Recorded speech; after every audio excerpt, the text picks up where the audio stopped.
صحیح مسلم حدیث نمبر 6500۔ حضرت ابو ہریرہ رضی اللہ تعالیٰ عنہ نے فرمایا جاء رجل الی رسول اللہ صلی اللہ علیہ وسلم، ایک بندہ اللہ کے رسول صلی اللہ علیہ وسلم کی خدمت میں حاضر ہو گیا۔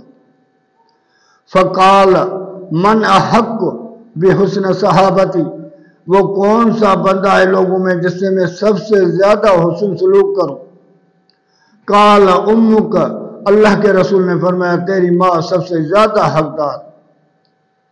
اس بندے نے پھر عرض کیا قال من ثم، اس نے کہا اس کے بعد کون ہے؟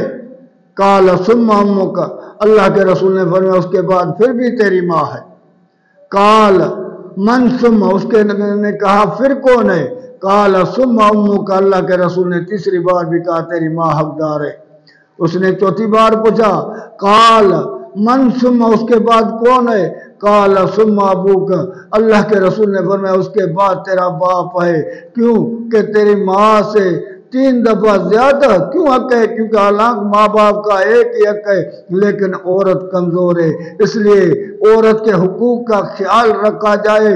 اور اس حدیث سے یہ نکلتا ہے کہ ہر کمزور سے حسن سلوک کیا جائے، جو تم سے کم ہے ان سے حسن سلوک کرو۔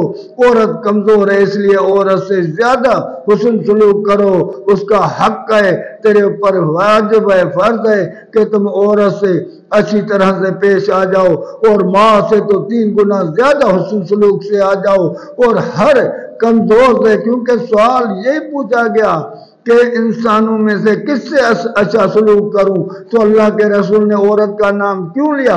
کیونکہ وہ کمزور ہے۔ اس لیے اس حدیث سے نکلتا ہے کہ ہر کمزور سے اچھائی کی جائے، ہر کمزور کی مدد کی جائے، ہر کمزور سے بہترین سلوک کیا جائے، اور ہر کمزور سے محبت کی جائے۔